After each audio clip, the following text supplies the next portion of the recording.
मार खलबन पावक ज्ञान घन जासु हृदय आगार बसहि राम शर चाप धरी। सब द्वारन को छोड़ के मैं आयो तेरे द्वार। हे वृषभानु की लाडली निक मोरी और निहार। श्री राधा कृष्ण कृपाल के नाम सुमिर दिन रैन। कलयुग की सब आपदा मिटे मिले सुख चैन। जय जय श्री राधा रमन जय जय नवल किशोर। जय गोपी चित चोर प्रभु जय जय माखन चोर। बोल वृंदावन बिहारी लाल की सद्गुरुदेव भगवान की जय। श्रीमद् भागवत महापुराण की जय। श्री हनुमान जी महाराज की जय। श्री जय जय सरकार की जय।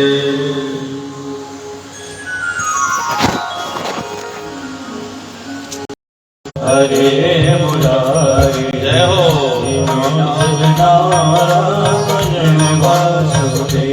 हरे श्री कृष्ण गोविंद हरे मुरारे। जय नाथ नारायण वासुदेवा।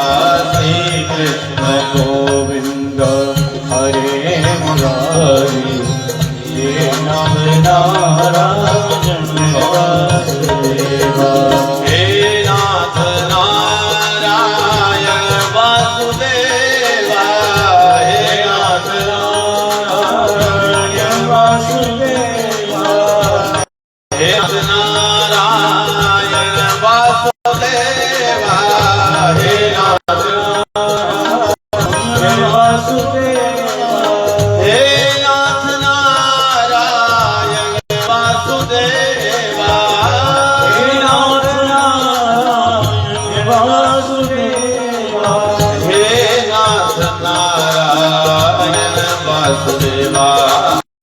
हे नाथ नारायण वासुदेवा। श्री कृष्ण गोविंद हरे मुरारे।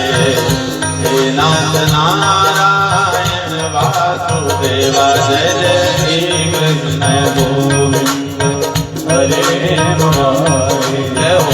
नाथ नारायण वासुदेवा। बड़े भाव से तालियां बजाते हुए हे हरे।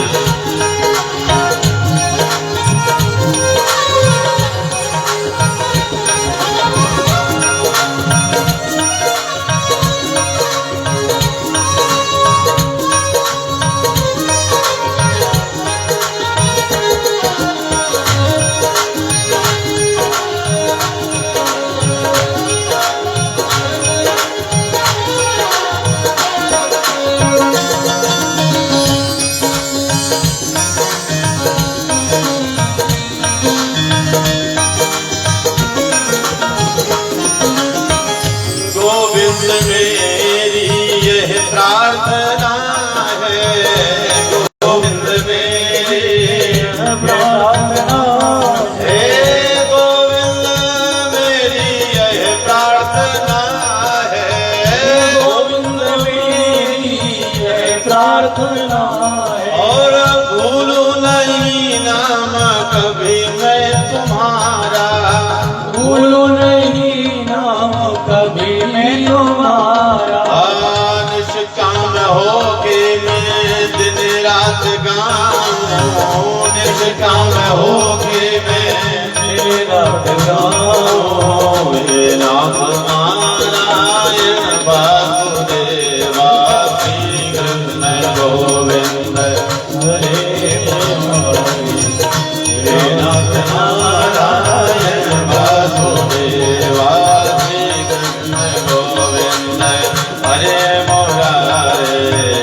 नाथ नारायण वासुदेवा श्री कृष्ण गोविंद हरे मुरारी जय हरि नाथ नारायण वासुदेव हमारे हाथ काले तुम सामने हो देहात काले तुम सामने हो देहात काले तुम सामने हो देहात काले तुम सामने हो ओ मुरली बजाते मन को लुभाते मुरली बजाते मन को लुभाते मुरली बजाते श्याम मन को लुभाते मुरली बजाते मन को लुभाते जिस काम होगे मैं यह गीत गाऊं जिस काम होगे मैं यह गीत गाऊं हे नाथ नारायण वासुदेवा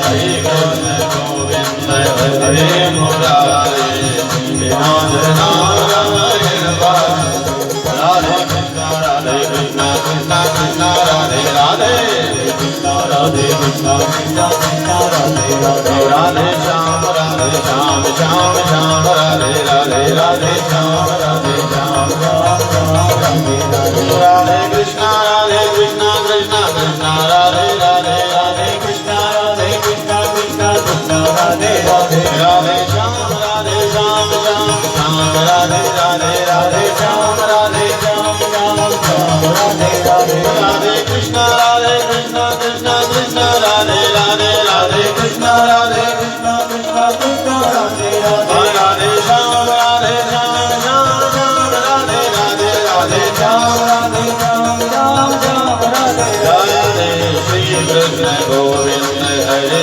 मुरारे नाथ नारायण वासुदेवा श्री कृष्ण गोविंद हरे मुरारे वासुदेवा श्री कृष्ण गोविंद हरे मुरारे नाथ नारायण वासुदेवा श्री कृष्ण गोविंद हरे मुरारे नाथ नारायण वासुदेवा हे नाथ नारायण वासुदेवा हे नाथ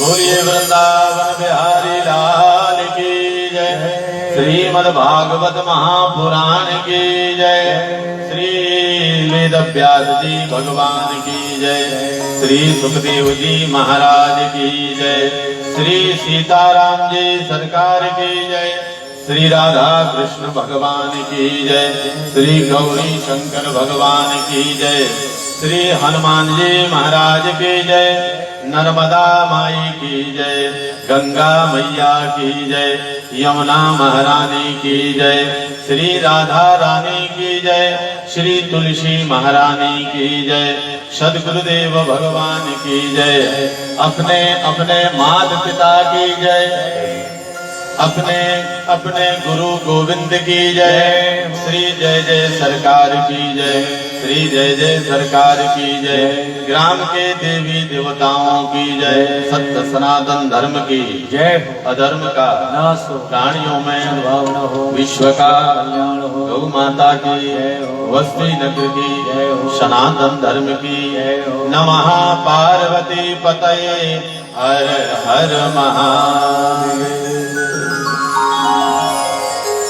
गुरु शरणम हरि शरणम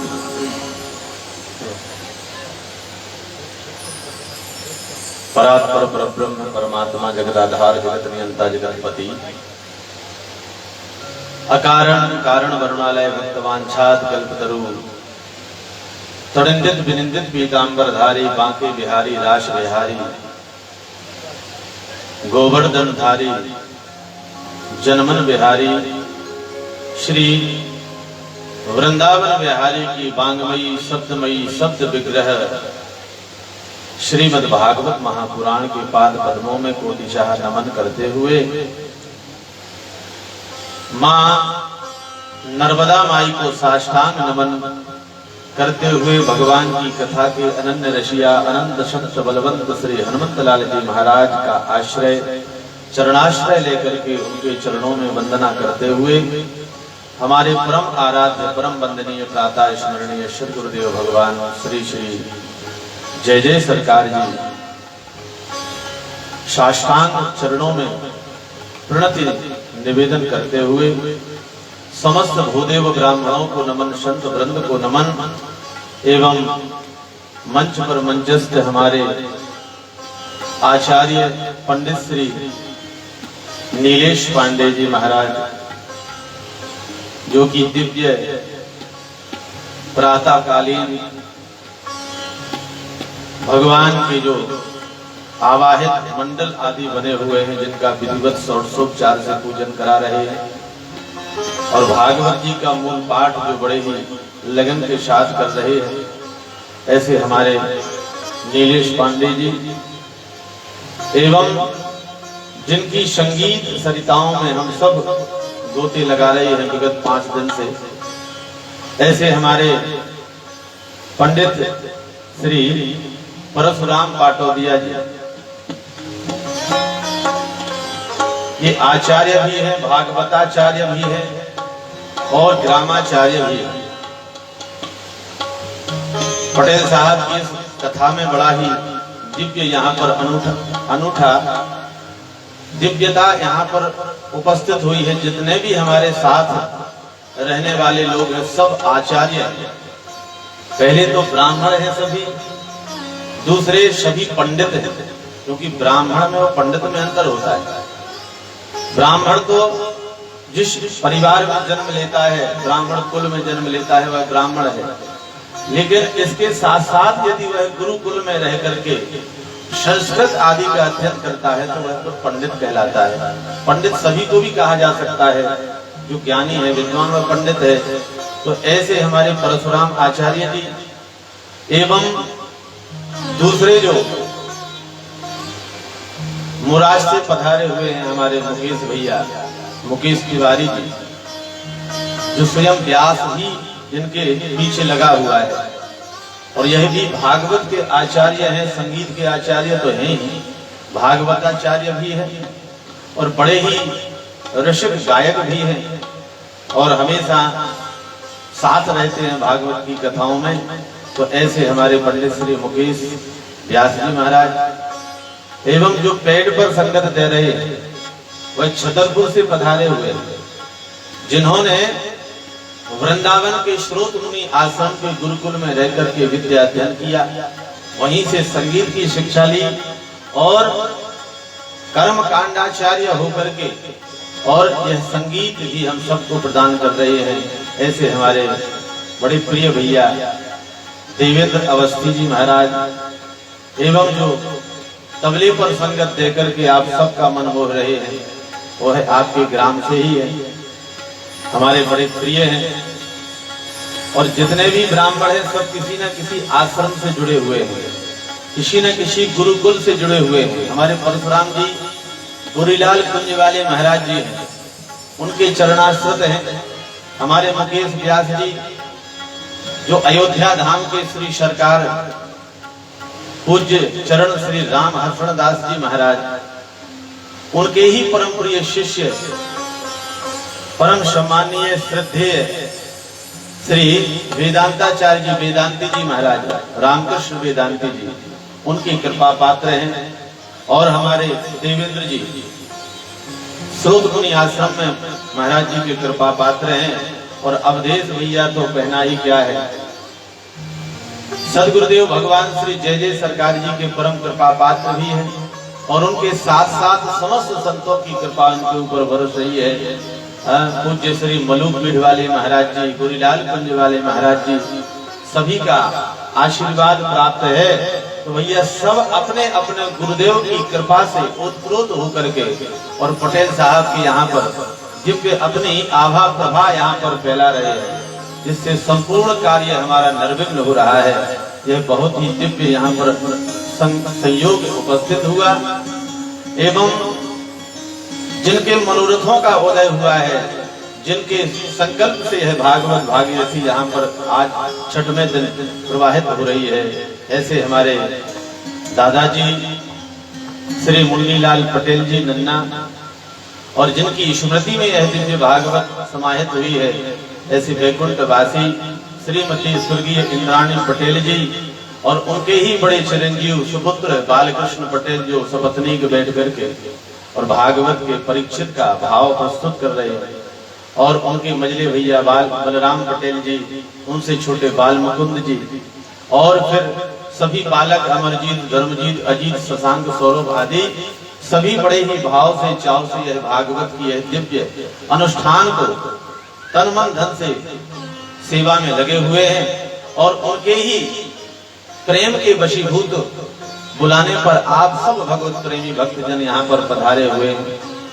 कभी कभी लगता है कि बहुत ज्यादा भीड़ हो तभी कथा में आनंद आता है, लेकिन यहाँ भीड़ भी खूब हो रही है, श्रोता भी खूब आ रहे हैं, पर एक एक श्रोता इतना ज्ञानी है, क्योंकि जिस ग्राम में अनवरत 40वां वर्ष होगा, शायद 39 वर्ष बता रहे थे दादाजी, 39 वर्ष से मानस का सम्मेलन चल रहा है, जहां पर भारतवर्ष के कोने कोने के अद्वितीय विद्वानों के द्वारा आप सबने रामचरितमानस की एक एक चौपाई का सांगोपांग भावार्थ श्रवण किया, जिसमें परम श्रद्धेय श्री मृदुल जी महाराज से लेकर के श्री चित्रकूट धाम के पूज्य श्री कामत पीठ वाले महाराज जी से लेकर के अन्यान्य बड़े बड़े विद्वान बनारस के यहाँ पर बोल चुके हैं।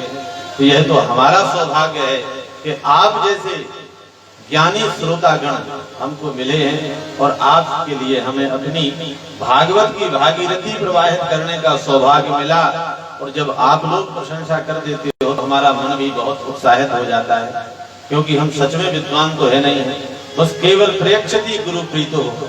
जो सरकार ने आदेश दिया है, जो प्रसाद दिया है, वही आप सबको श्रवण करा रहे हैं। तो ऐसे समस्त धर्म प्रेमी भाई बंधु, दादाजी लोग, ममतामयी माताएं, बहनें, नवोदित बाल वृंद, सभी का सीय राममय सब जग जानी, करहो प्रणाम जोरी जुग पानी। सबके हृदय में बैठे हुए आराध्य को नमन है।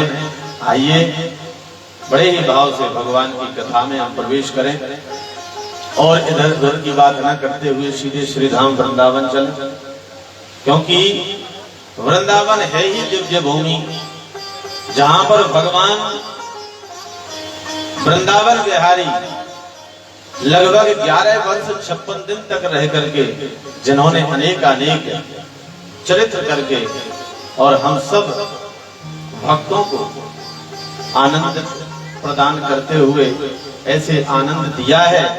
कहते हैं भगवान ने पांव में कोई भी जूतियां नहीं पहनी।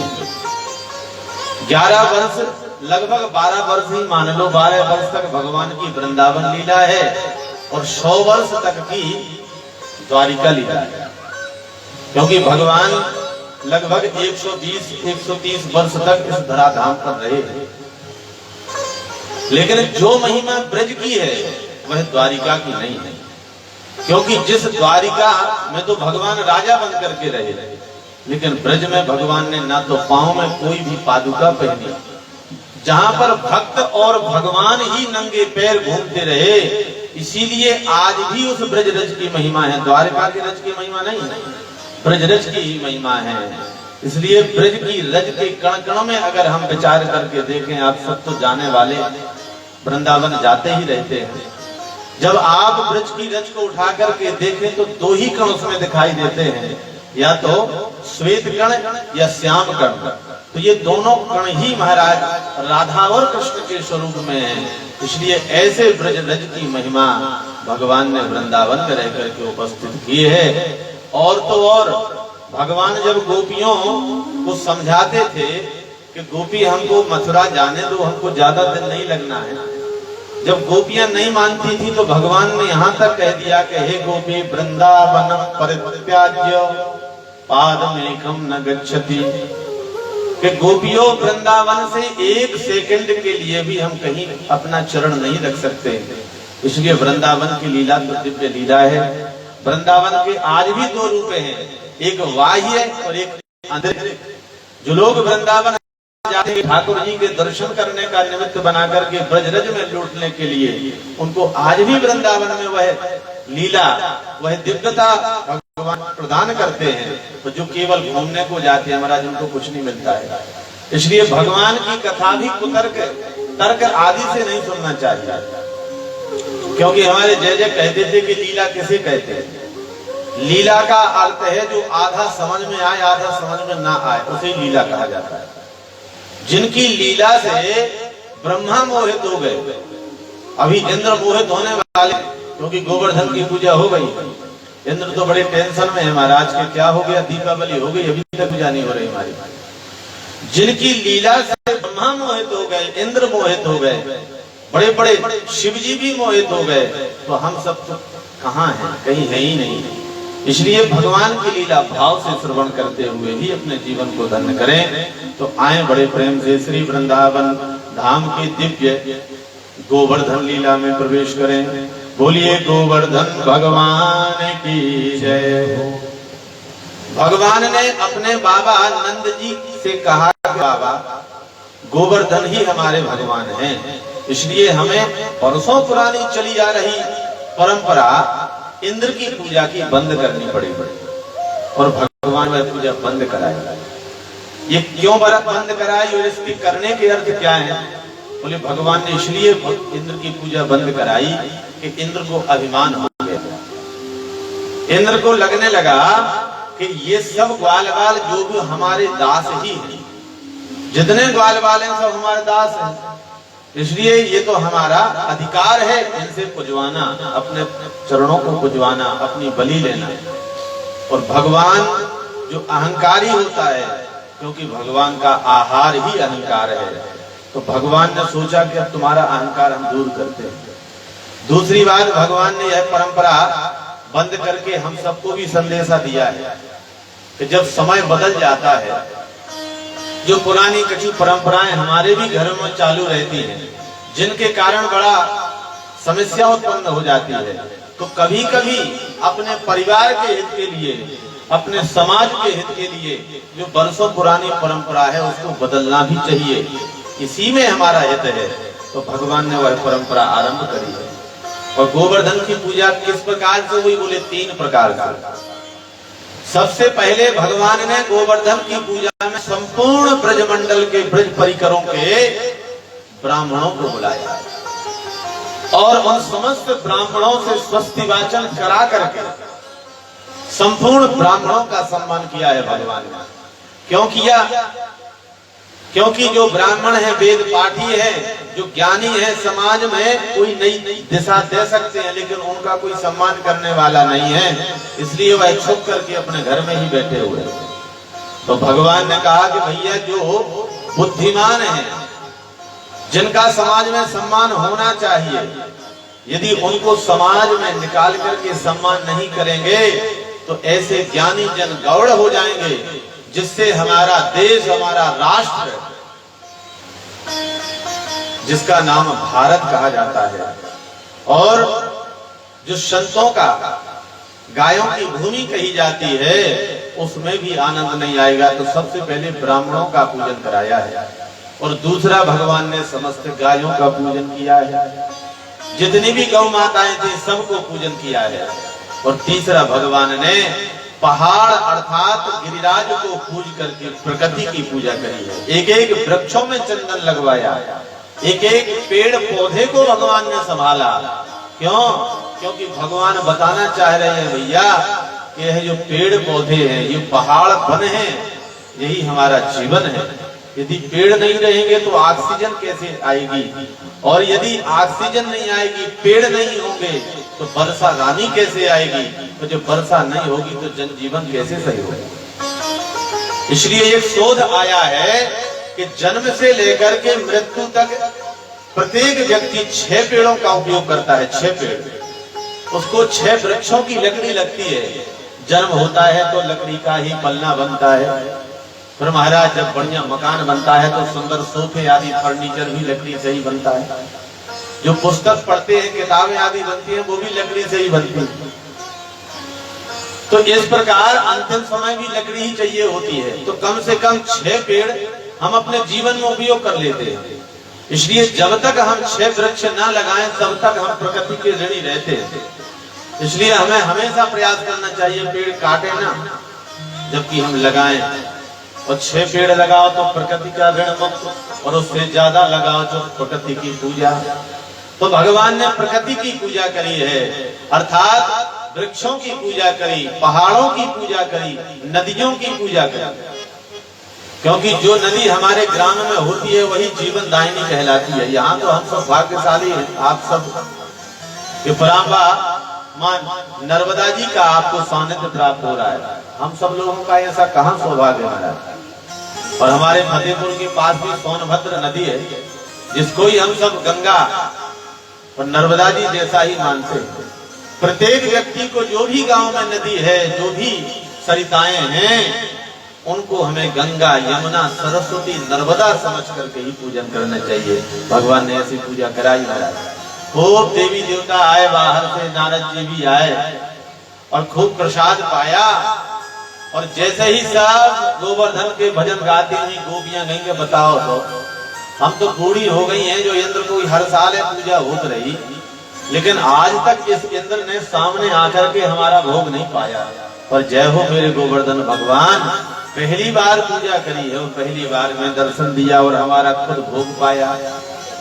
ऐसे सुंदर गीत गाते हुए गोपियां घर में आई और नारद जी सीधे पहुंच जाते हैं इंद्र लोग।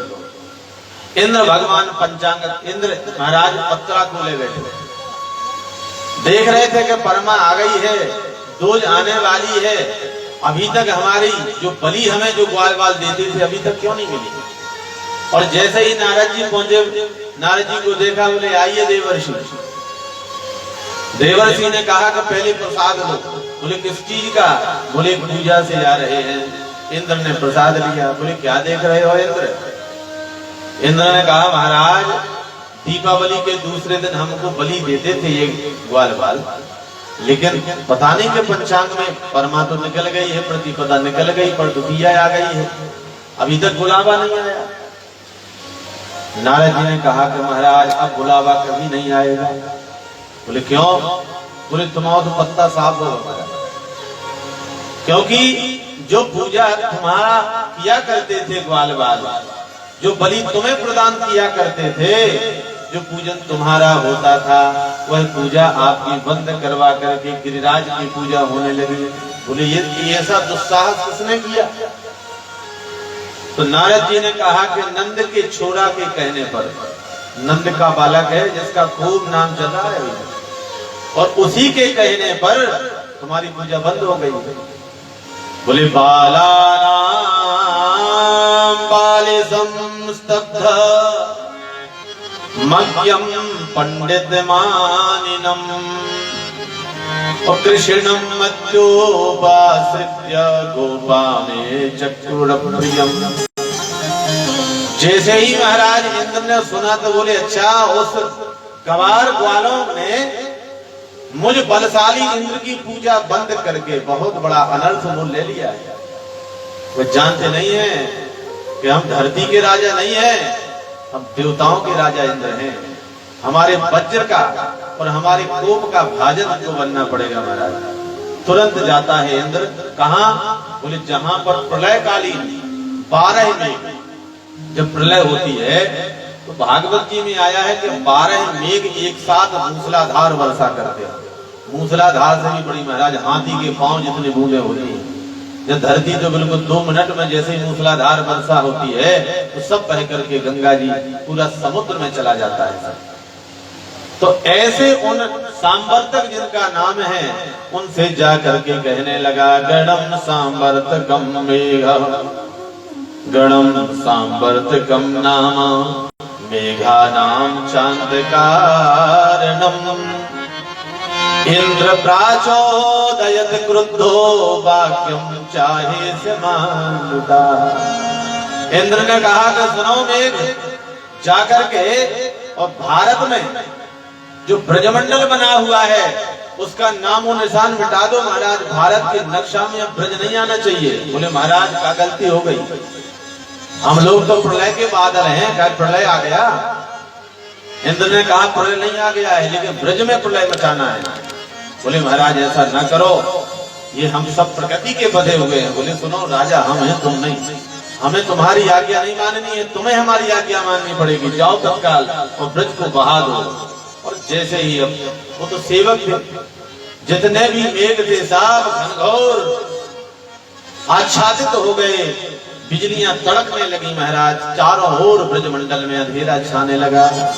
और जैसे ही ब्रजमंडल में अंधेरा छाया, जितने ग्वाल बाल गोपियां थी सब घबराने लगे कि अब समस्या खड़ी हो गई। अब उस इंद्र के कोप से अब कौन बचाएगा हम सबको। जितने भी थे सब लोग भगवान की शरण में पहुंचे। तस्मात् शरणं गोष्ठम मन्नाथं मत परिग्रहम् गोपाये स्वात्म योगेन सोयम में प्रत्याहतः। बोले मन्नाथम परिग्रहम, हे भगवान हम आपकी शरण में है, रक्षा करो। आपके कहने पर हमने पूजा तो करा दी, अब हमारी रक्षा कौन करेगा। इस इंद्र के कोप से हमें कौन बचाएगा। भगवान ने सबको समझाया चिंता मत करो। जिसकी पूजा करते हैं हम, जिसका नाम जप करते हैं, जिसके नाम की माला जपते हैं, जिस गुरु से दीक्षा लेते हैं, जिस गुरु से गुरु मंत्र लेते हैं, कम से कम उस पर विश्वास तो करना सीखो।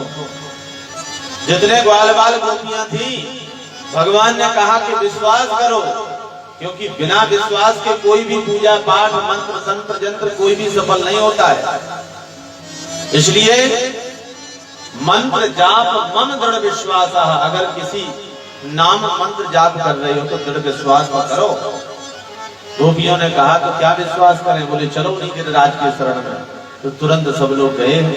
जितनी गैया थी महाराज, जितने ग्वाल बाल बाल बच्चे सब को लेकर के उसी शीत में, उसी जल के प्रवाह में बहते हुए सब लोग जैसे ही पहुंचते हैं, और भगवान ने तुरंत जाकर के गिरिराज का परिक्रमा करने के बाद भगवान ने धीरे से अपने बाएं हाथ से और गिरिराज को ऐसे उठा लिया जैसे महाराज बरसात में जो एक छत्ता जैसा एक पौधा उगता है, जिसको कुकुर मुत्ता बोलते हैं, जो हल्के हल्के बाल बच्चे होते हैं उसको अनायास ही हाथ में पकड़ के और उठा लेते हैं, तोड़ देते हैं।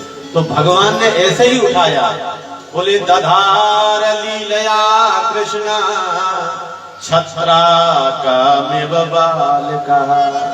जैसे बालक बरसात के उस छत्ते नुमा वस्तु को लेकर के उखाड़ के खड़े हो जाते हैं, ऐसे ही भगवान ने अपने बाएं हाथ की सबसे छोटी अंगुली से और गोवर्धन को धारण कर लिया। और जैसे ही भगवान ने धारण कर लिया, बोले आ जाओ इसी गोवर्धन के नीचे सभी लोग। जितने आते महाराज बाल बाल सब पहुंच गए अपनी अपनी गौधन लेकर के, बाल बच्चे लेकर के, और भगवान बीच में खड़े हैं। चारों ओर से गोपियां आ रही हैं महाराज, चारों ओर से जितने भी ग्वाल बाल थे सब गोवर्धन नाथ के अंदर प्रवेश कर गए। भगवान ने कहा चिंता मत करो। अब यशोदा मैया घबराए, बोलो हल्को सो बालक, मेरा लाला कहीं इतना बड़ा पहाड़ हाथ में रखे, कहीं इसका हाथ ना टूट जाए, कहीं कुछ हो ना जाए।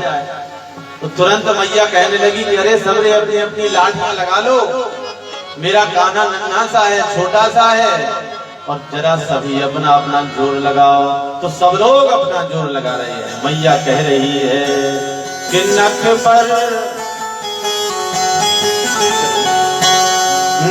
पर गिरवर लीनो धार, कन्हैया मेरो मारो। नख पर गिरवर लीनो धार, कन्हैया मेरो मारो। हाँ नख पर गिरवर लीनो धार, कन्हैया मेरो मारो।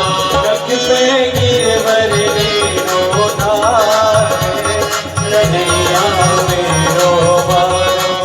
कन्हैया मेरो मारो, कन्हैया मेरो मारो, कन्हैया मेरो मारो, कन्हैया मेरो मारो। नख पर नख पर गिरवरलीनो मार कन्हैया मेरो मारो नख पर गिरवरलीनो मार कन्हैया। बड़े भाव से तालियां बजाते हुए हे गोवर्धन धरण भगवान की जय हो।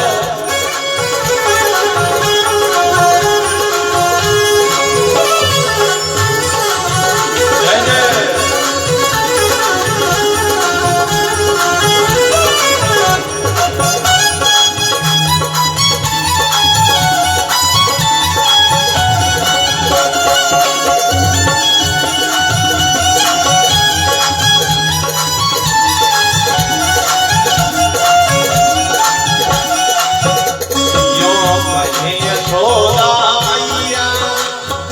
जोर लगाओ मेरे भैया यो कहे यशोदा मैया, जोर लगाओ मेरे भैया यो कहे यशोदा मैया, जोर लगाओ मेरे भैया यो कहे यशोदा मैया, जोर लगाओ मेरे भैया।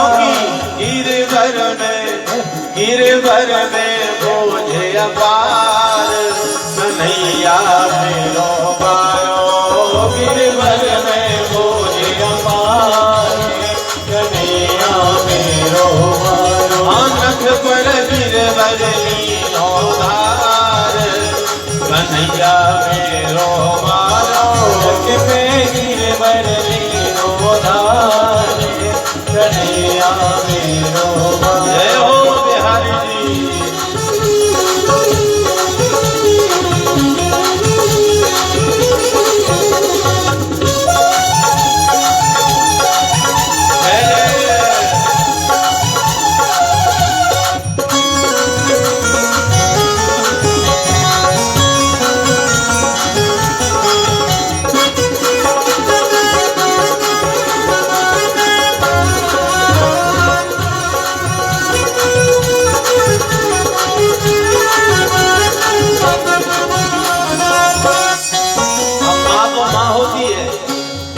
यशोदा मैया अपने प्यारे लाला को जब देख रही है, इतना छोटा सा 7 वर्ष का मेरा नन्हा सा कान्हा तो इतने भारी पहाड़ को धारण कर लिया। तो मैया कहने लगी जो सुनो रे सभी लोग, लाला की नरम कलैया कहीं मुरक न जाए बाकी पैया, लाला की नरम कलैया कहीं मुरक न जाए बाकी पैया, लाला की नरम कलैया कहीं मुरक न जाए बाकी पैया, लाला की नरम कलैया कहीं मुरक न जाए बाकी पैया। कैसे कैसे कैसे झेले ये लो भार कन्हैया मेरो मारो, कैसे झेले ये लो भार कन्हैया मेरो मारो। नख पर गिरवर लीनो धार कन्हैया मेरो मारो, नख पर गिरवर लीनो धार कन्हैया मेरो मारो। जय जय।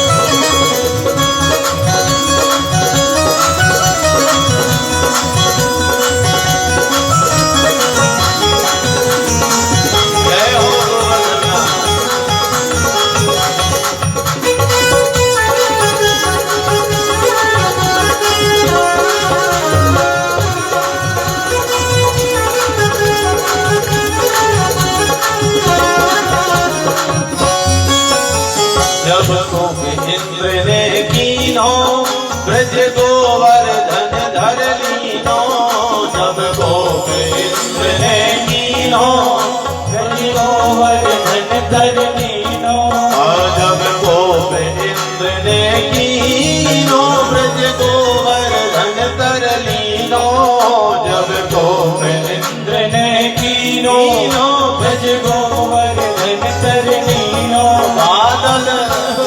बादल बादल बरस बरस गए हार कन्हैया में मारो बादल बरस बरस गए हार कन्हैया मेरो नख पर गिरवर लीनो दार कन्हैया मेरो मारो नख पर गिरवर लीनो दार कन्हैया मेरो कन्हैया मेरो मारो कन्हैया मेरो मारो कन्हैया मेरो मारो कन्हैया मेरो मारो नख पर गिरवर लीनो दार कन्हैया मेरो मारो नख पर गिरवर लीनो दार कन्हैया मेरो मारो नख पर गिरवर लीनो दार कन्हैया मेरो मारो नख पर गिरवर लीनो दार कन्हैया मेरो कन्हैया मेरो मारो कन्हैया मेरो मारो कन्हैया मेरो। बोलो गिरधारी भगवान की जय। तभी से तो भगवान का एक नाम गिरधारी पड़ा जब से उन्होंने गिरवर को धारण किया। 4-5 दिन हो गए महाराज भगवान को गिरिराज उठाए। जितने बड़े बड़े यादव होते मोटे मोटे पहलवान जैसे मोटी मोटी लाठियां लगाए महाराज, कोई कंधे लगाए और जैसे भूख लग जाए सब खां तो अपने कंधे निकालें और लठियां निकालें बढ़िया जो भी माखन भोग पाए और फिर लठियां लगा लें। जब 4-5 दिन हो गए तो सब ग्वाल बाल बोले बोले क्यों रे कन्हैया, हम लोग तो अपनी अपनी लठियां लगाए हैं और जब भूख लगती है तो हम सब लोग भोजन भी कर लेते हैं और फिर आके लाठियां लगा लेते हैं और तू 5 दिन से एक जगह खड़ा है और अपनी अंगुली पर गोवर्धन को रखे हुए। भाई तुझे भी तो भूख लग रही हुई है, तेरे भी तो हाथ दर्द करने लगे होंगे, तुम जाओ और जाकर के थोड़ा मैया से अपना हाथ ठीक करा लो, जो भी दर्द हो रहा हो कुछ मैया के हाथ से कुछ खा लो। हम सब है हजारों हजारों लगे हुए हैं, बड़े बड़े मोटे मोटे पहलवान यादव ग्वाल वाले। भगवान ने कहा भैया यह तो है, अगर हम इस उंगली को नीचे कर लेंगे तो तुम्हारी सारी लाठियां टूट जाएंगी। तो जितने भी ग्वाल वाल थे वो भगवान को भगवान नहीं मानते थे, क्योंकि भगवान खुद नहीं चाहते थे कि हमें भगवान माने। बोले क्यों, केवल तुम ही इस गोवर्धन को धारण किए हो क्या? हम सब लोग जो अपनी अपनी मोटी मोटी लठियां लगाए हैं, अपने अपने कंधे लगाए हैं, तो तुम क्या समझते हो तुम ही पहलवान हो? भगवान ने कहा तो ठीक है भैया हम जा रहे हैं, जाकर के हम थोड़ा सा कुछ भोग पाए आए, थोड़ा आराम कर लें। बोले बिल्कुल बेफिक्र जाओ, हम हैं यहाँ पर, जब आपकी जरूरत होगी तो बुला लेंगे। भगवान ने कहा तो नीचे करें, और जैसे ही भगवान ने अपनी उंगली को एक अंगुल नीचे किया, जितनी लठियां लगी थी सब चटाक तड़ातड़ करके पूरी लाठियां टूट गईं। और कोई महाराज अपना कंधा लगाए हुए था, बड़ी मुश्किल से बचा, चिल्लाने लगा रे गोविंद बचाओ, मर जाएंगे अगर जरा सा और आपने हाथ नहीं लगाया। भगवान ने पुनः गोवर्धन धारण कर लिया। बोले अब बताओ, अगर तुम लोग ये कह रहे थे कि हम जाकर के आराम कर लें तो क्या होगा? ग्वाल वालों ने कहा भैया हमें लग रहा था कि जितने हम सब ग्वाल वाल हैं सभी थोड़ो थोड़ो अपनी अपनी ताकत लगा करके इस गोवर्धन को उठाएं। हम तो फालतू में माटी के मधुकरा बने बैठे थे, हमें तो लगता है कि हम तो ऐसी फालतू से लाठियां लगाए थे, अपने कंधे लगाए थे, ये गोवर्धन को अकेला तू ही उठाए हुए। गजब हो गई भैया, तेरी ताकत की तो बात ही कुछ अलग है। आज तक हमने इतना बड़ा पहलवान, हमने बड़े बड़े पहलवान देखे, सबने कहा एक से बढ़ के एक पहलवान, पर नंद के छोरा जितना पहलवान आज तक नहीं देखा है। 7 कोस लंबा चौड़ा पर्वत और अनायास ही सहज में उठाए हुए है। जरा सच सच बताना, ये ताकत तुम्हें कहां से आई? बोले कहां से आई कृष्ण? तो भगवान ने कहा भैया देखो, इसमें सब तुम्हारी ही सहायता है, अकेले नहीं उठाए हैं हम। बोले कछु माखन को बल बढ़्यो, बोले जो हम सबने माखन को चुरा चुरा करके खाया, कितना उलाहना देने के लिए गोपियां हमारी मैया के पास आती थी और हम सब रोज रोज एक ही काम करते थे, गैया चराते थे और माखन चोरी करते थे। तो जो चुरा चुरा के जो माखन खाया है उसी से हमारी ताकत बढ़ गई है। बोले कुछ माखन का बल बढ़े, कुछ गोपिन करी सहाय। बोले थोड़ा सा माखन का बल आया और थोड़ी सहायता किसने की? बोले गोपन, आप सब ग्वाल वालों ने सहायता करी। तो ग्वाल वाल बोले भैया हमारी सहायता कहाँ से आ गई? हमने तो अपनी सहायता देख ही ली है, पूरी लठियां टूट गई हैं, कंधे छुल गए, हमने कहाँ से सहायता करी? भगवान ने कहा देखो, जब हमने गोवर्धन की पूजा कराई थी तो गोवर्धन भगवान ने एक मंत्र दिया था और मंत्र देकर के कहा था कि इस मंत्र को पढ़ते जाना और जो भी तुम्हें उस मंत्र पढ़ते समय देखेगा उसकी आदि ताकत तुम्हारे अंदर आ जाएगी। तो भगवान ने कहा कि यहाँ जितनी भी गोपियां थी, जितने भी ग्वाल वाल थे, जितनी भी गैया थी, सब हमारी तरफ एक टक देख रही थी और हम लगातार उस गोवर्धन भगवान ने जो मंत्र दिया है उसको पढ़ते जा रहे थे। उसी का कारण ये हुआ कि जितनी तुम्हारी ताकत थी, जितना तुम्हारा बल था वह हमारे अंदर आता रहा और यह बल के ही कारण हम गोवर्धन उठाए। ग्वाल वालों को समझ में आ गई, बड़े भोरे भारे ग्वाल वाले बोले बिल्कुल यही बात लग रही है।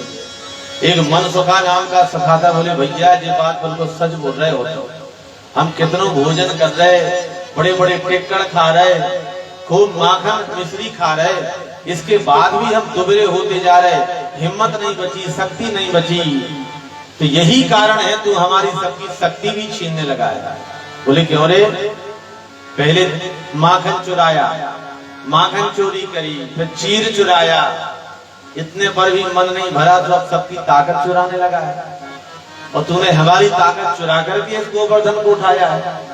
भगवान ने कहा ना माखनी मात्र से गोवर्धन उठा, न तुम्हारी ताकत मात्र से उठा, इसमें एक दूसरी शक्ति भी लगी हुई है। बोले वो कौन सी है? तो भगवान ने कहा कछु माखन को बल बढ़ो और कछु गोपन करी सहाय और श्री राधे जो की कृपा ते गोवर्धन लियो उठाए। बोले सारी शक्ति का जो केंद्र है वह तो श्री राधा रानी है और उन्हीं राधा रानी की कृपा से ही हमने गोवर्धन उठाया। 7 दिन हो गए महाराज, 7 दिन और रात्रि तक जितना मेघों में जल था सारा जल खत्म हो गया। इंद्र देखने के लिए आया तो ब्रज में धूल उड़ रही है। बड़ा आश्चर्य हुआ, समझ गया ये सबसे बड़ा अपराध मुझसे हो गया है। कहते हैं कि ये जल गया कहां? तो ऊपर चक्र सुदर्शन लगे रहे संपूर्ण जल को सुखाने में। नीचे शेषनाग जी ब्रज के चारों ओर उन्होंने ऐसी मेड़ बना दी महाराज कि एक बूंद भी ब्रज के अंदर जल नहीं आ पाया और एक जगह किनारे पर बैठ करके श्री अगस्त्य मुनि जी उस जल का पान करते रहे। ये जितनी भी लीलाएं कृष्ण अवतार में भगवान ने करी हैं, इसका आशय, इसकी भूमिका तो पूर्व अवतारों में ही बन गई थी। ये अगर श्री राम अवतार के समय मैया जानकी जी ने जब उनको भोजन जिमाया तो एक दिन नहीं लगातार 17 दिन तक भोजन करते रहे, दिन और रात। मैया जानकी को ब्राह्मणों को भोजन कराने की बड़ी अभिलाषा होती थी और जितने महाराज आते थे, महाराज 2-4 कोई खाते थे और तृप्त हो जाते थे। मैया को अच्छा नहीं लगा। राम जी से कहा कि स्वामी कुछ ऐसे संत आए, ऐसे ब्राह्मण आए जो जिसको अच्छा बढ़िया बना करके खवाएं तो थोड़ा मन को शांति मिले। भगवान ने कहा कि ऐसा मत करो, ऐसे ऐसे ब्राह्मण है इस देश में कि अगर भोजन करने हैं बैठ जाएं तो महाराज थक जाओगे बनाते बनाते। अगस्त ऋषि को भगवान ने इशारा किया, अगस्त ऋषि आ गए, भोजन करने बैठे। लगातार 17 दिन 17 रात्रि तक भोजन चलता रहा। मैया थक गई, गणेश जी को बुलाया। गणेश जी ने अष्ट सिद्धि 9 निधियों को बुलाया और जितनी अष्ट सिद्धि 9 निधियां थी पुड़ी से बेल रही थी। गणेश भगवान कड़ाही पर बैठ करके बढ़िया पुड़ी निकाल निकाल के अगस्त जी को खिला रहे थे। लेकिन 17 दिन तक अगस्त जी तृप्त नहीं हुए। जानकी मैया बड़ी दुखी हो गई, पसीना आ गया। हे भगवान अब बचाओ। क्या करें? तो भगवान ने इशारा किया कि महाराज जब आधा भोजन हो जाता है तो फिर आधा जल पीना चाहिए। अगस्त्य जी ने कहा कि जब हमारा आधा भोजन हो जाएगा तो हम जल मांग लेंगे। बोले महाराज 17 दिन हो गए अभी तक आधा भोजन नहीं हुआ। 18वें दिन महाराज अगस्त्य जी को टकार आती है, बोले लाओ जल। तो मैया जानकी हाथ जोड़ के खड़ी, महाराज 17-18 दिन तक तो तुम लगातार भोजन करते रहे, अब आपको पिलाने के लिए हमारे पास जल की व्यवस्था है ही नहीं, क्योंकि 1-2 ड्राम थोड़ी लगने हैं आपके लिए, तो जाने कितना जल लगेगा। भगवान राम जी ने कहा कि हे मुनि, आपका भोजन त्रेता में हो गया, जल आपका द्वापर में आपको दिया जाएगा, केवल आचमन कर लो और बस आपकी तृप्ति होगी द्वापर में। तो भैया अगस्त्य जी ने ध्यान लगाया, एक ध्यान में द्वापर आ गया। जैसे ही इंद्र ने मूसलाधार वर्षा करी, भगवान ने कहा कि आ जाओ अपना वह जल पीने के लिए। तो एक किनारे पर महाराज अगस्त्य जी जल पी रहे हैं। जब 7 दिन हो गया, इंद्र को पता चल गया। इंद्र ने कहा मुझसे बड़ी गलती हो गई, भगवान चराचर को बनाने वाले परमात्मा को हम पहचान नहीं पाए, इतनी बड़ा अपराध हमने कर लिया, क्या करें? ब्रह्मा जी के पास पहुंचा इंद्र, और ब्रह्मा ने कहा कि भैया तुमसे पहले हमसे भी गलती हो गई थी, हमने 1 साल तक उनके ग्वाल चुरा के रख लिए, उनकी बछड़े चुरा के रख दिए, और 1-2 मंत्र नहीं महाराज 40 मंत्रों में स्तुति करी है। नौमी के भगवत से तदिदंगराया। हे भगवान, आप तो ऐसे हो कि आप चराचर को बनाने वाले हो, आप सब कुछ करता धरता हो, आप हमारे ऊपर कृपा करो, क्षमा करो। और ब्रह्मा जी ने स्तुति ये भी करी थी कि हे भगवान, जो माँ के गर्भ में बालक होता है और खूब हाथ पांव पटकता है तो माँ को कष्ट होता है, तो क्या वह माँ उस कष्ट को याद करके क्या अपने बालक के लिए प्रताड़ित करती है? क्या उससे वह क्रोधित होती है? नहीं होती, उसको और अच्छा लगता है कि मेरा बालक खेल कूद रहा है। तो हे प्रभु, हम तो आपके बालक हैं। इसके बाद भी बोले 40 मंत्रों में स्तुति करी, पर कृष्ण बोले नहीं। तो भैया हम तो कुछ नहीं बोलेंगे, पर हमने सुना है वह गैया से बड़ा प्रेम करता है, तो तुम गैया की पूंछ पकड़ के चले जाओ तो क्षमा कर देना। इंद्र आए हैं सुरभि गाय की पूंछ पकड़ के और भगवान से प्रार्थना करते हैं, विशुद्ध सत्वम तौ धाम शांतम, विशुद्ध सत्वम तौ धाम शांतम, विशुद्ध सत्वम तौ धाम शांतम, विशुद्ध सत्वम तौ धाम शांतम, तपोमयं ध्वस्तरजस्तभस्कं, तपोमयं ध्वस्तरजस्तभस्कं, मायामयोऽयं गुणसम्प्रवाहो, मायामयोऽयं गुणसम्प्रवाहो, मायामयोऽयं गुणसम्प्रवाहो,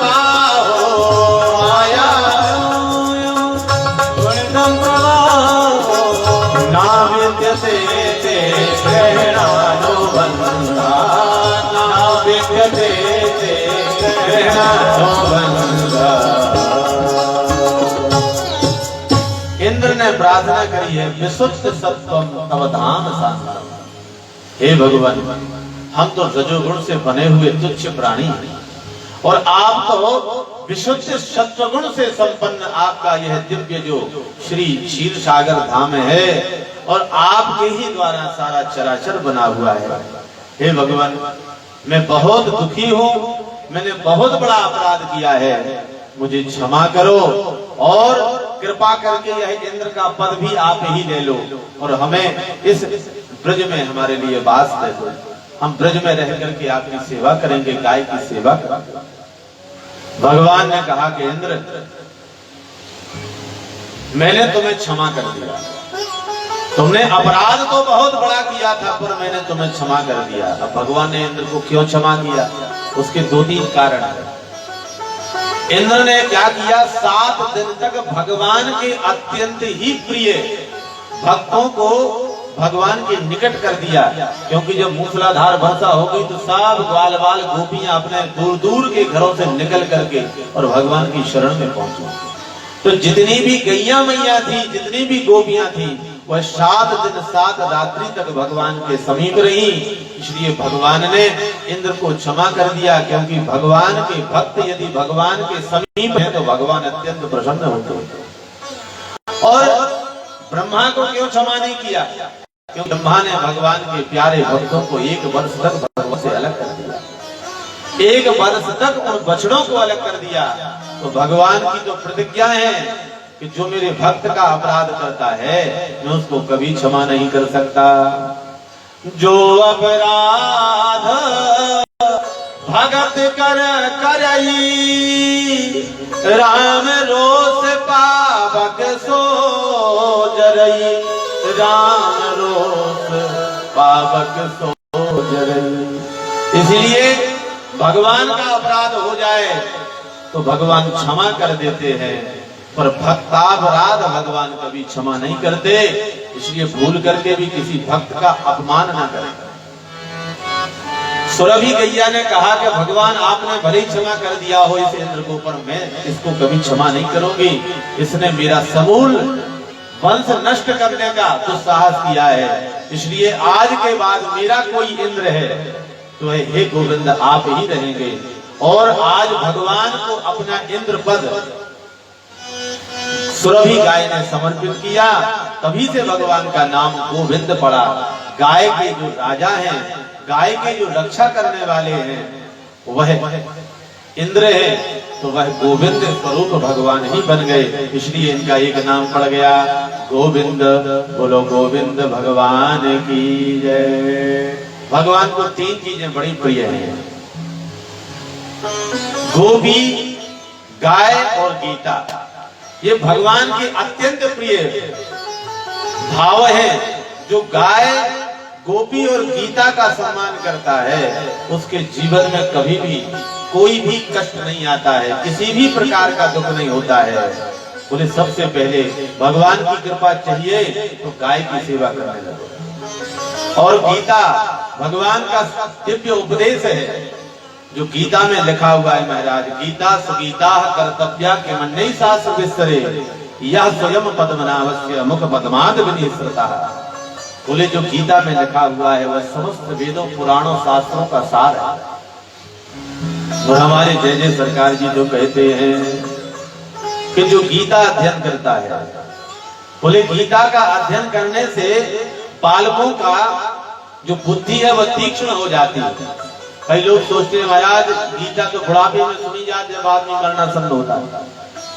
और हमारे क्षेत्र में हो गया, एक दादाजी ने कहा कि महाराज बहुत दिन हो गए, बड़ी इच्छा है गीता सुनना है, आप हमें सांगो पांग गीता सुना दे। तो हम गीता लेकर के पहुंच गए। हमें 700 श्लोक होते हैं, 18 अध्याय होते हैं। दादाजी बढ़िया व्यवस्था करो, बढ़िया गीता सुनते।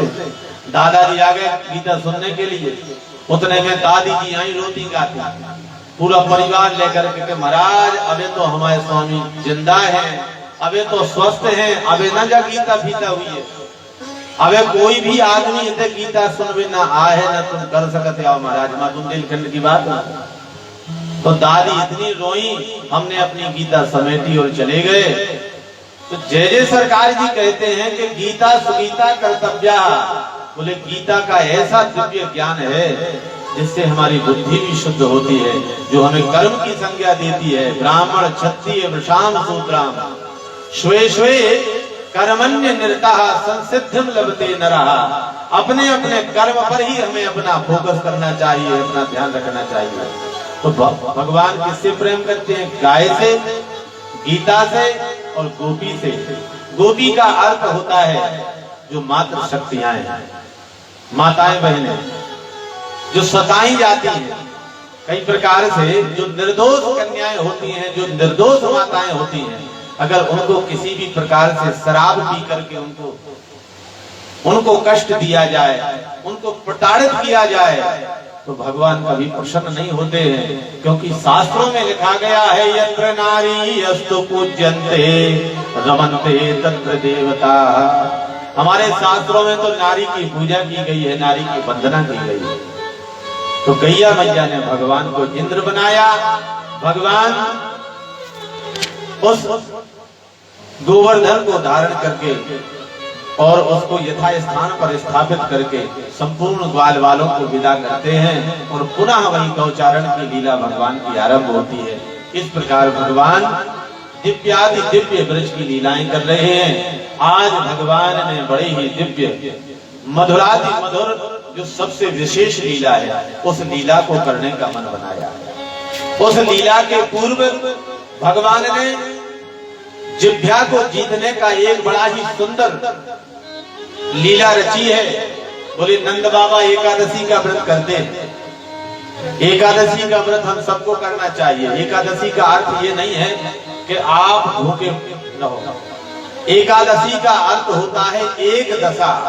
एकादशी जो 24 घंटे तक एक दशा में रहे। ऐसा नहीं कि महाराज लड़के को डांटने लगे, इधर उधर की बातें करे, अनेक चित्तों मन को अनेक चित्त विभ्रांता मोह जाल समावृता में लगा रहे।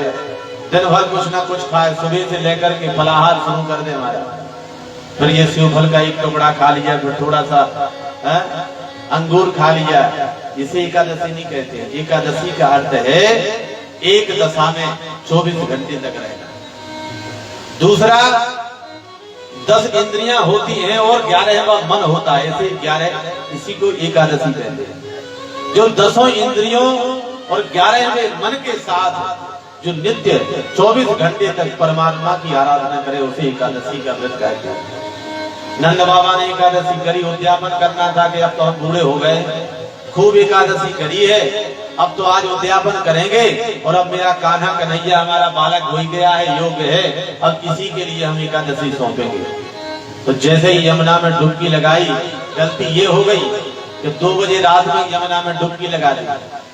तो जितने वरुण के अनुचर हते वह सब नंद बाबा को पकड़ के ले गए। जब पकड़ के ले गए महाराज तो पूरे गोकुल में वृंदावन में हल्ला मच गया कि नंद बाबा डूब गए। बताओ, नंद बाबा डूब गए, मैया यशोदा रो रो के बुरा हाल है। भगवान गए, मैया चिंता मत करो।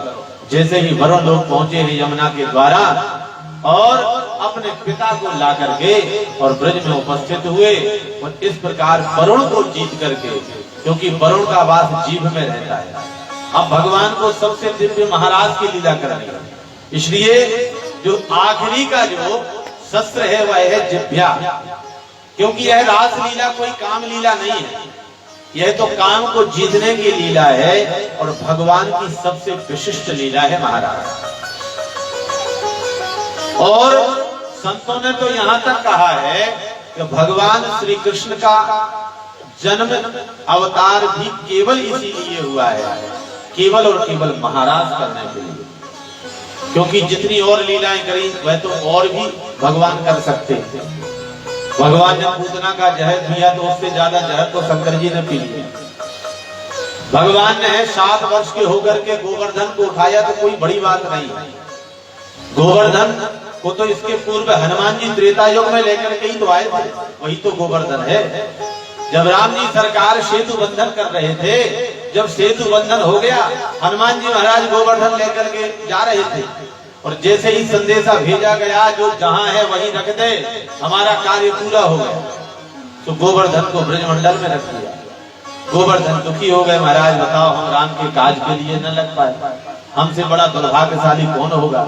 हनुमान जी ने कहा चिंता मत करो, मैं राम तक तुम्हारी यह आर्त विनय पहुंचाऊंगा।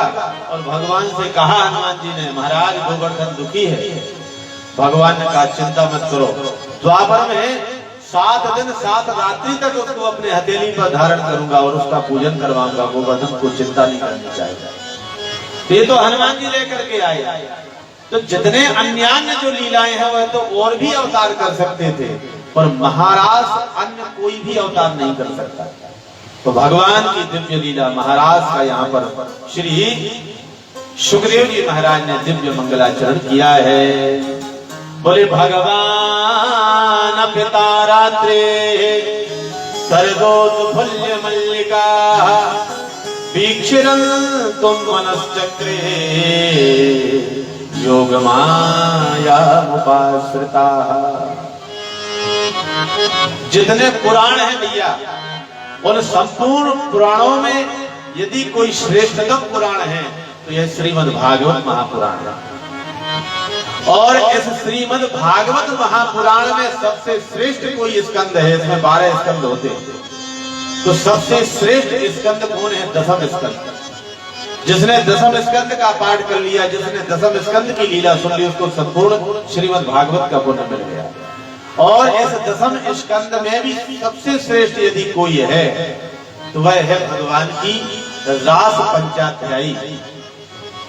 5 अध्यायों में रास का वर्णन किया गया है दसम स्कंद में, और उस रास पंचाध्यायी से भी सर्वश्रेष्ठ है गोपी गीत, और गोपी गीत से भी सर्वश्रेष्ठ है महाराज गोपियों ने 19 श्लोक गाए हैं। वह 19 श्लोकों में से सबसे आखिरी का 19वां श्लोक, और 19वें श्लोक में भी सबसे श्रेष्ठ है उस 19वें श्लोक के चौथाई भाग, जो सबसे अंतिम श्लोक का जो चौथाई भाग है वह सबसे श्रेष्ठ है। तो भगवान आज सबसे श्रेष्ठ महाराज की लीला प्रारंभ कर रहे हैं। बोले हे परीक्षित, यह लीला सावधान होकर तो सुने, क्योंकि यह लीला कोई ग्वालवाल नहीं कर रहा है, यह लीला कोई गांव का छोरा नहीं कर रहा है। भगवान पिता रात्रि ही, यह साक्षात सर्वतंत्र स्वतंत्र परतंत्र भगवान सर्वेश्वर योगेश्वर साक्षात श्री कृष्ण इस लीला को कर रहे हैं। और इस लीला को सुनने के लिए कितनी योग्यता होनी चाहिए? श्री हरिदास परंपरा में कहा गया है, बोले प्रथम सुने भागवत भक्त मुख भगवत वाणी, और द्वितीय आराधे भक्ति व्यास नव भांति बखानी, और तृतीय करे गुरु समझ दक्ष सर्वज्ञ रशीलो, और चौथे हो ये विरक्त बसे बन राज जसीलो, पंचम भूले देह सुधी तो छठे भावना रास की, और साते पावे रीति रस श्री स्वामी हरिदास की। बोले इस रास की कथा सुनने का वही योग्य अधिकारी है जो पहले तो किसी भक्त रसिक के मुख से 7 दिन तक एकाग्र होकर के भागवत की कथा सुने, और दूसरा जिसके हृदय में जो श्रवण कीर्तन आदि जो नवधा भक्ति है वह नवी नौ की नौ भक्ति जिसके हृदय में विद्यमान हो, और तीसरा जो सर्वज्ञ दक्ष भगवान से एकाकार साक्षात्कार करता हुआ जो गुरु है उसको अपना गुरु बनाए, और चौथा जो गुण होना चाहिए वह संपूर्ण अपने परिवार संसार से विरक्त हो जाए, और 5वां उसको यह योग्यता होनी चाहिए कि अपनी देह की स्तुति भूल जाए। महाराज उसको यही ध्यान न रहे कि अब बैठे कहाँ, कर क्या रहे हैं, बोल क्या रहे हैं।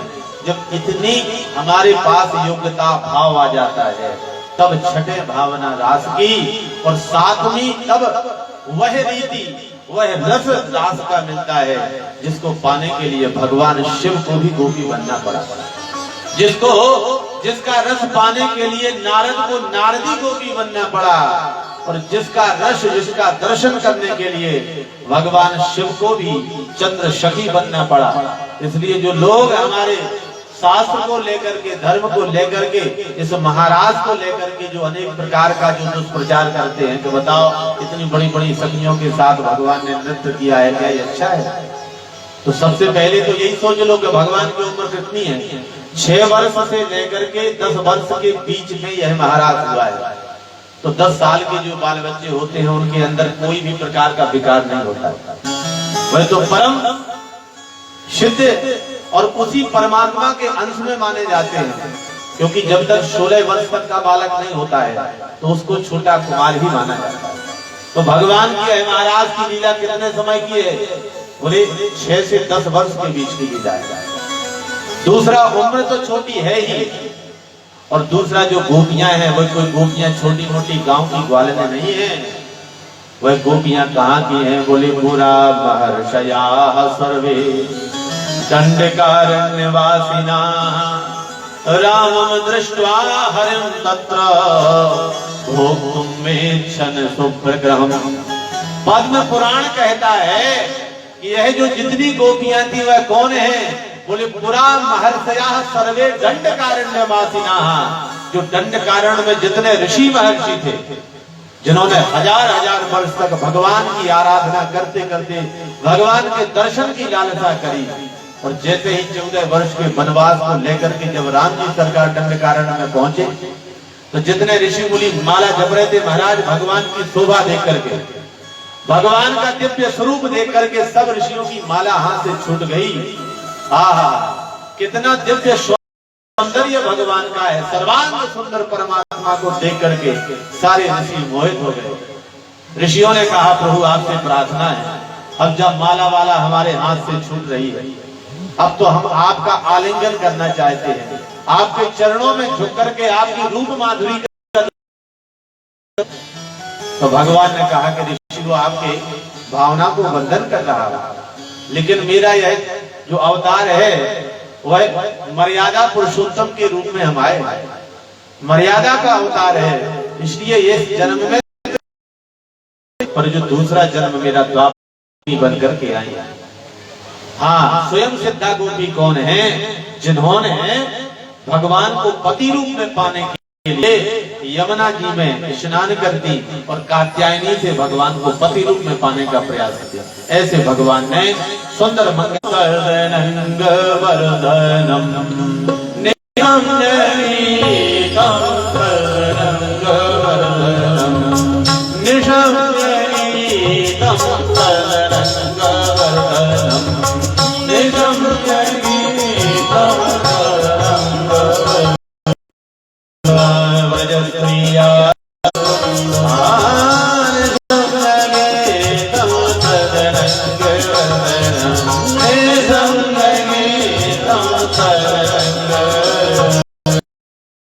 भगवान ने महाराज करने का मन में उद्देश्य बनाया और सुंदर बोले कैसी बांसुरी बजाई? श्री सूरदास जी कहते हैं, बांसुरी बजाए आज रंग से मुरारी, शिव समाधि भूल गए ऋषि मुनि की नारी।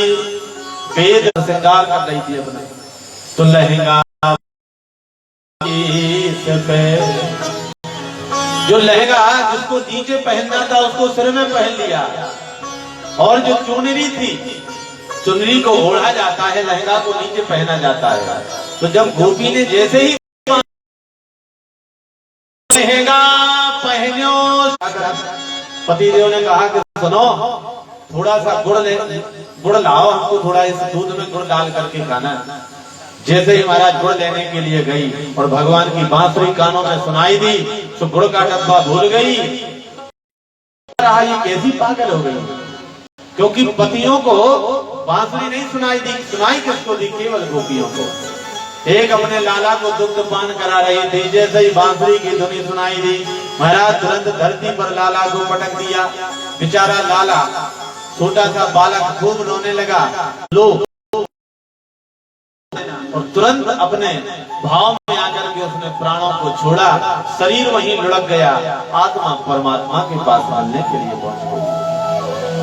और ऐसी करोड़ों करोड़ों गोपियां भगवान से मिलने के लिए रात्रि के समय चंद्रमा प्रियम किम करवाणि वा ब्रजस्यानामयं कश्चित् ब्रूता गमन कारणम, क्योंकि रजन्य सा घोर रूपा घोर सत्व निषेध। रात के समय ब्रज को छोड़ करके, अपने घर को छोड़ करके, और गमन कारण किस लिए यहाँ पर आई हो? क्योंकि हे गोपियों, रजन्य सा घोर रूपा रात्रि है, ये घनघोर रात्रि के समय तुमको ऐसे जंगल में नहीं आना चाहिए। अपने घर पर परिवार सबको छोड़ करके गोपियों का जब यमुना प्रवाहित होने लगती है, मैंने अंगूठे से धरती को कुरेदने लगी। बोले एवं विभोर हति भवान गति तुम प्रशंसम संत्यज्य सर्व विषयान मूलम भक्ता कछु और आधार नहीं, तुम ही तिनके तुम ही रखवारे हो। हे भगवान ऐसा मत करो। खेती करता था महाराज, थक हार करके जैसे ही खेत से आया और आने के बाद उसको बड़ा ही सुंदर भोजन कराया, और भोजन करने के बाद पति को थोड़ा थकावट हो गई, निद्रा आ गई, तो वहीं पर पति आराम करने लगा। होगा और वहां नहीं जाते हैं तो बालक मर जाएगा। हृदय पर पत्थर रखा, वात्सल्य को दबाया, पतिव्रत धर्म को सर्वोपरि मान करके उसने आंख बंद कर ली कि हे भगवान, हे पति देव, आप ही रक्षा करें। बालक वक्त में यहाँ आ गई हो अपने पति को करके। गोपियों ने कहा ज्यादा प्रवचन ना करो, क्योंकि तुम जो प्रवचन कर करके हमें नहीं सिखा सकते हो। भारी संवाद होता है गोपियों का भगवान का। गोपियों ने कहा अगर कहो तो हम भी एक कथा सुना दे। बोले सुनाओ। बोले एक पतिव्रता थी, खूब पति की सेवा करे महाराज, देश चले गए। लंबा समय हो गया यह पतिव्रता ऐसा ही करती। एक दिन की बात, यह पूजा कर रही थी पति के उस चित्र की, और उसी दरवाजे पर उसका असली पति आ गया। तो काय के लिए नकली फोटो में फंसी हुई है? तो गोपियों ने कहा गोविंद यही तो हम कहलवाना चाह रहे हैं, क्योंकि जितने संसार के जो मनुष्य दिखाई दे रहे हैं ये सब आपके ही फोटो है महाराज। बाल बाल हमारे पति हैं, ये तो है फोटो आपकी, और आप हमारे परम पति हैं, असली पति हैं। जब असली पति मिल गया तो हम काय को फोटो में फंसे रहे। भगवान ने कहा कि गोपियां तो बहुत चतुर हो। गोपियों ने कहा और चतुर नहीं, तुम्हारी मुरली नहीं।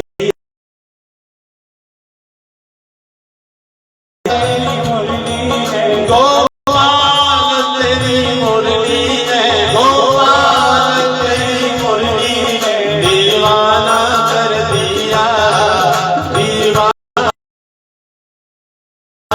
दीवाना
हे प्रभु मुझे आप अपनी शरण में ले लो, यही विनती है।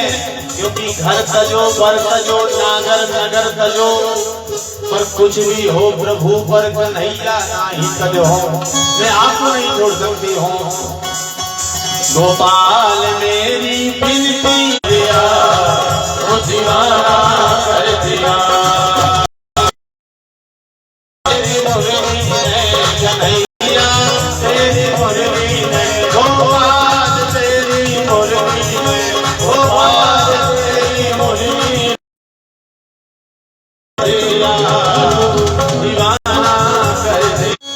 तुम सबको हमने ही बुलाया है, चिंता मत करो। तो ये जब हम लोग मटका खरीदते हैं तो बड़े ठोक बजा करके लेते हैं कि फूटा तो नहीं। तो ये तो ठाकुर जी शरण, किसी को पसीना आ जाए तो भगवान पसीना पहुंचने लगे, कोई थक जाए तो महाराज गर्मी लगे तो उसको पंखा जलने लगे। अच्छा ये सब पहले महाराज में जो कि 3 प्रकार से महाराज हुआ है। जो पहला महाराज हुआ है इसमें किसी भी गोपी को ये नहीं लगता है साथ से नहीं इसको सुन सकते हैं। आपके पास कितना भी धनो महाराज करोड़पति क्यों ना हो, लेकिन जब तक भगवान की कृपा नहीं होती है तब तक भगवान की कथा नहीं सुनी जा सकती। इसलिए भगवान का मिलना तो भगवान की ही कृपा से होता है। भगवान ने कहा लो हम इतना अच्छा महाराज कर रहे हैं, इनको अभिमान हो, और भगवान देखती जा रही है और भगवान आगे आगे भागते जा रहे हैं, ऐसा गोपियों को आभास हो रहा है। और सब लोग, सब गोपियां जितनी थी सब भगवान को ढूंढने के लिए इधर उधर सबसे पूछ रही हैं। हिरणी जा रही थी, बोली क्या हिरणी तुमने मेरे गोविंद।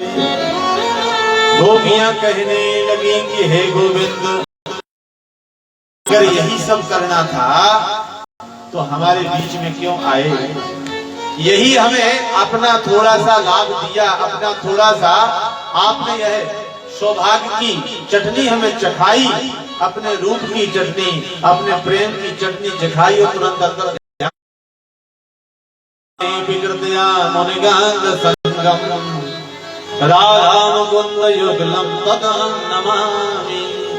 गोपियां कहने लगी अरे देखो तो उस राधा के सौभाग्य को सराहना करती हुई, जिसको भगवान अपने साथ ले गए हैं, मिल गई राधा रानी मिल गई। गोपियों ने कहा कि वाह, खुद तो भगवान के साथ में भाग गई और हमारे लिए अकेला छोड़ गई। अब भक्तों तुम्हें भी तो उस विरह की वेदना का आभास हो रहा है जैसा हम भोग रहे हैं। जयती देधिकं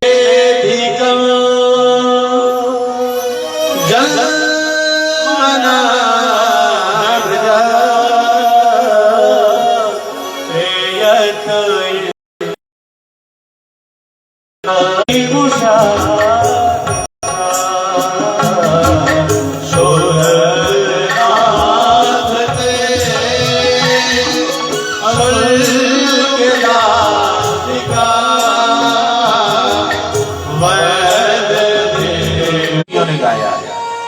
भगवान का ही स्वरूप बना करके गोपियों ने कहा, पूतना बन जाती है। कोई गोपी गोवर्धन को धारण कर लेती है, कोई गोपी अपने अधरों पर बांसुरी बजाने लगती है। कहते हैं भगवान तभी मिलता है जब भगवान के ही भाव में संपूर्ण भावा जली करते हुए डूब जाए।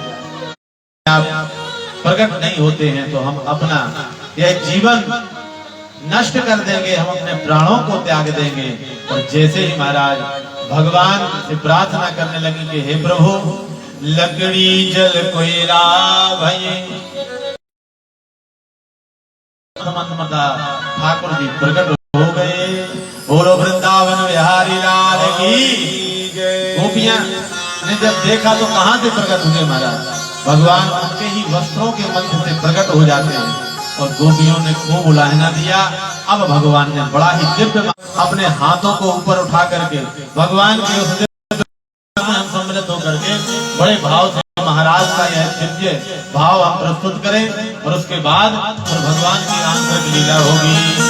बोलिए राधेश्वर भगवान की जय हो।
मुरली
बोले महाराज भगवान ने था तो श्री सुखदेव जी ने पहले ही कह दिया।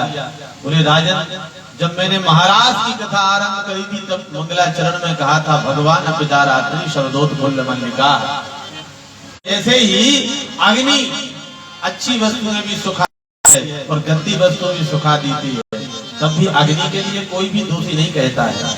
इसलिए जो सर्व समर्थ भगवान परमात्मा है, क्योंकि ये उसी की लीला है, ये कोई संसारिक लीला नहीं है महाराज। कहते हैं जैसे दिल्ली में जो आज जी ने सोचा कि महाराज जी तो अच्छे बांसुरी बजाने में लगे हैं, महाराज करने में लगे हैं, माखन मिश्री चुरा चुरा के खाने में लगे हैं, और यहाँ कंस का अत्याचार दिनों दिन बढ़ता है। जैसे कि यहाँ पधारे हैं नारद जी महाराज, कंस उठ करके खड़ा, भांजा है देव की वसुदेव का पुत्र है, और रात के समय वसुदेव इसको नंद के यहाँ रख करके आए हैं, वो तुम्हारे साथ षड्यंत्र किया जा रहा है।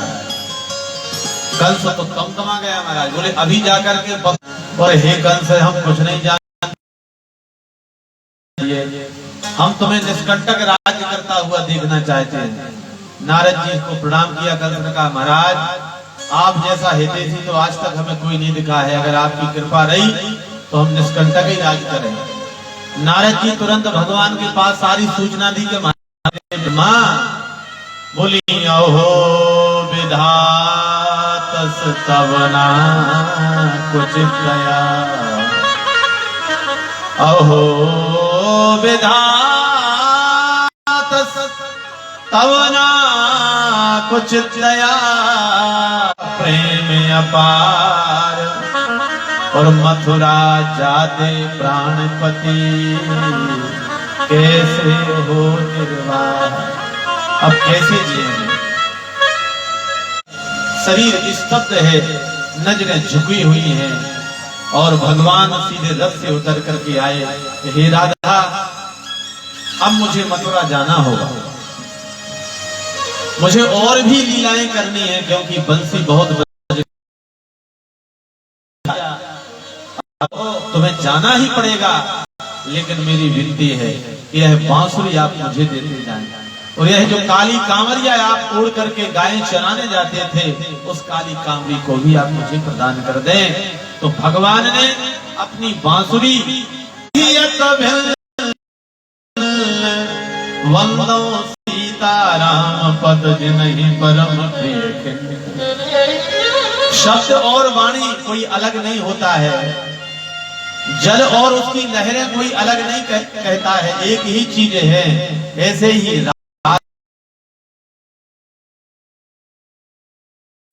के मर जाएगी तेरी मैया और कन्हैया परू तोरी पैया। गोपियों ने खूब प्रार्थना करी है, पर भगवान नहीं माने। बोले गोपी के विरह में जो विरह होता है वह संयोग से ही बढ़कर होता है। नित्य भगवान को अपने हृदय में अनुभव करती हुई गोपियां घर में चली जाती हैं अपने अपने, और अपने सब घर के काम करने लगी, मौन हो जाती है, हंसी मजाक बंद। उस दिन से सारा महाराज जो उल्लास था वह खत्म हो गया। गौशालाएं में जो गायें चहचहाती थी, रमाती थी, सब अक्रूर ले गए महाराज यमुना में। भगवान ने अपने ऐश्वर्य का दर्शन कराया, और जैसे ही महाराज मथुरा पहुंचे हैं, भगवान का मथुरा में डेरा डल गया। जहां रुकने के लिए अतिथि भवन था वहां भगवान रुक गए। अब जैसे ही भगवान कोई उपद्रव कर दोगे तो लेने के देने पड़ जाएंगे। भगवान ने कहा अरे बाबा कुछ नहीं करेंगे, हमें जरा मथुरा घूमने तो जाने दो। बोले ठीक है। दाऊ से कहा, बलराम से कहा सुनो तुम ध्यान देते रहना।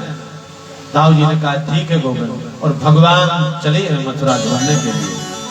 नजरें तो नीची थी क्योंकि वो मर्यादा में थे। ये 6 वीरे हमारा, इनका चलना भी टेढ़ा, इनका देखना भी टेढ़ा, ये सब है महाराज। तू टेढ़ो, तेरी टेढ़ी है नजरिया, यही तो ब्रज की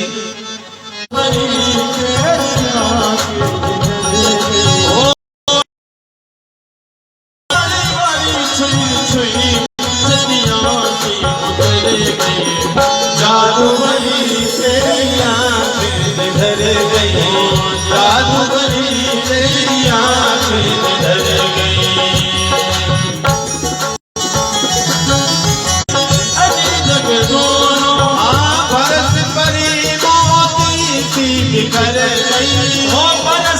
भरी मोती सी बिखर गई, जादू भरी तेरी आँखें धर गई, जादू भरी पलक करत नहीं तारे,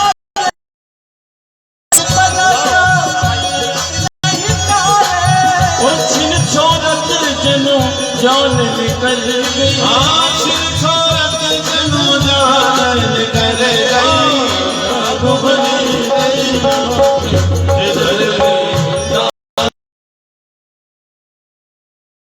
है कि यही कंस को मार करके राजा बनेंगे, इसलिए भैया आज ही से आओ भगत कर लो, जिसमें हमारा दुकानदारी अच्छी चलती रहे। ये होना चाहिए। भगवान देखते देखते गए तो भगवान से सब ग्वाल वालों ने कहा कि भैया क्या गया? बोले कहाँ के हो, कौन हो तुम? अरे भैया हमारे सगे मामा हैं कंस, मैं उनका भांजा हूँ। तो कंस के कपड़े धुलने वाले को पता चल गया कि ये वही है जिसको मारने के लिए मेरे कंस अनेक प्रकार के राक्षस भेजते हैं। बोले सुनो,